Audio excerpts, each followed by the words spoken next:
नमस्कार, मैं अनीता श्रीवास्तव आपका हार्दिक अभिनंदन करते हुए आज का लेसन शुरू करती हूँ।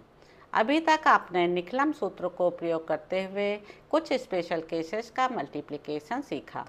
इस अंक से हम मल्टीप्लिकेशन का जनरल केस सीखेंगे। जनरल केस के लिए हम ऊर्ध्वतिर्यक भ्याम सूत्र का प्रयोग करेंगे। यह मेथड सभी केसेस में यूज़ किया जा सकता है। इस सूत्र का प्रयोग हम डिवीज़न में भी कर सकते हैं। इस संक्षिप्त सूत्र का मतलब है ऊपर और बगल में। एक एग्जाम्पल से यह मेथड समझ में आ जाएगा। मान लीजिए हमें 11 इंटू 14 ज्ञात करना है। हमारी मानसिक कार्यप्रणाली अर्थात मेंटल प्रोसेस में निम्नलिखित क्रमिक चरण अर्थात स्टेप्स होंगे। स्टेप 1, हम पहली संख्या के लेफ्ट मोस्ट अंक को दूसरी संख्या के लेफ्ट मोस्ट अंक से मल्टीप्लाई करेंगे। यह उत्तर का लेफ्ट मोस्ट पार्ट अर्थात बायां भाग होगा। इस केस में ये 1 इंटू 1 इज इक्वल टू 1 होगा। स्टेप 2, फिर हम 1 और 4 को गुणा करके मल्टीप्लाई करते हैं, यानी कि 1 इंटू 4 इज इक्वल टू 4 तथा 1 इंटू 1 इज इक्वल टू 1।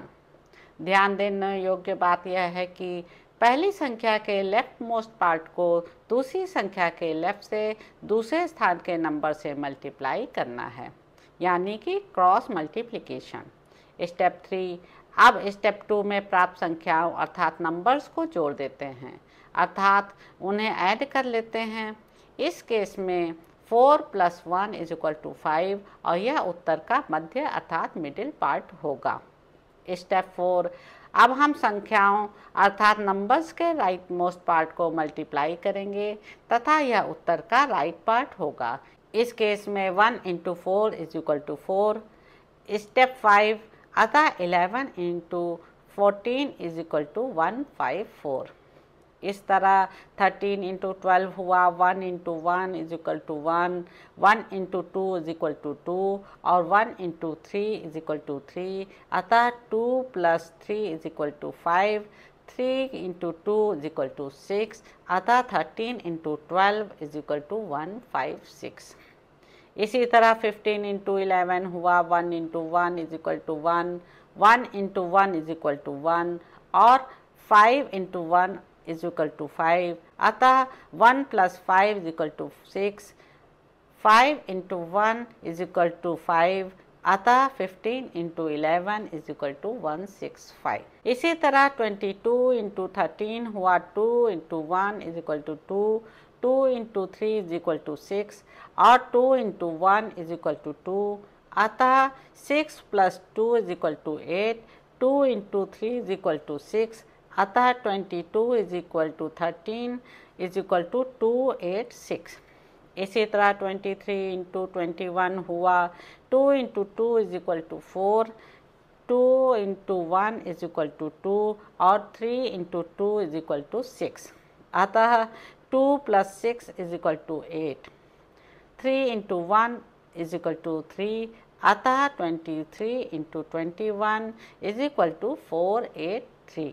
इसी तरह 41 इंटू 41 हुआ 4 into 4 is equal to 16, 4 into 1 is equal to 4 और 1 इंटू 4 इज इक्वल टू 4। अतः 4 plus 4 is equal to 8, 1 into 1 is equal to 1। अतः 41 इंटू 41 इज इक्वल टू 1681। जब किसी उत्तर में एक से ज़्यादा अंक हो तो उसके सबसे दाएं अंक को वहीं रखना चाहिए और उससे पहले वाले यानी बाएं तरफ वाले अंक या अंकों को बाईं ओर ले जाकर ऊपरी पंक्ति अर्थात लाइन के पिछले अंक या अंकों के नीचे रखना चाहिए और उसमें ऐड कर देना चाहिए। जब तक कि इसके लिए पर्याप्त अभ्यास ना हो जाए, इस क्रिया अर्थात प्रोसेस को लिखकर किया जा सकता है। इस तरह 15 इंटू 15 हुआ 1 into 1 is equal to 1, 1 into 5 is equal to 5 और 5 इंटू 1 इज इक्वल टू 5। चूँकि 5 प्लस 5 इज इक्वल टू 10, अतः 0 मध्य में रहेगा और 1 बाईं ओर अर्थात लेफ्ट साइड में चला जाएगा। अतः उत्तर का पहला भाग हो गया 1 प्लस 1 इज इक्वल टू 2 तथा मध्य या बीच में बचा 0। 5 इंटू 5 इज इक्वल टू 25। अब चूंकि इसमें एक से अधिक अंक हैं, अतः 5 उत्तर के राइट पार्ट में रहेगा और 2 लेफ्ट साइड में शिफ्ट हो जाएगा। अतः उत्तर का मिडिल पार्ट हुआ 0 प्लस 2 इज इक्वल टू 2। अतः 15 इंटू 15 इज इक्वल टू 225। इस तरह 24 इंटू 24 हुआ 2 into 2 is equal to 4, 2 into 4 is equal to 8 और 4 इंटू 2 इज इक्वल टू 8। चूँकि 8 प्लस 8 इज इक्वल टू 16, अतः 6 मध्य में रहेगा और 1 बाईं ओर अर्थात लेफ्ट साइड में चला जाएगा। अतः उत्तर का पहला भाग हो गया 4 प्लस 1 इज इक्वल टू 5 तथा मध्य या बीच में बचा 6। 4 इंटू 4 इज इक्वल टू 16। अब चूंकि इसमें एक से अधिक अंक हैं, अतः 6 उत्तर के राइट पार्ट में रहेगा और 1 लेफ्ट साइड में शिफ्ट हो जाएगा। अतः उत्तर का मिडिल पार्ट हुआ 6 प्लस 1 इज इक्वल टू 7। अतः 24 इंटू 24 इज इक्वल टू 576। इस अंक में आपने मल्टीप्लाई करने का तरीका ऊर्ध्व तिर्यक सूत्र का प्रयोग करते हुए सीखा। सरलता के लिए हम लोगों ने पहले 2 अंकों की संख्या ली है। इसके अगले अध्याय में आपके लिए कुछ अन्य रोचक जानकारी लेकर आऊँगी। मेरे YouTube चैनल संवाद विद अनीता को लाइक करें, शेयर करें और सब्सक्राइब करें। धन्यवाद।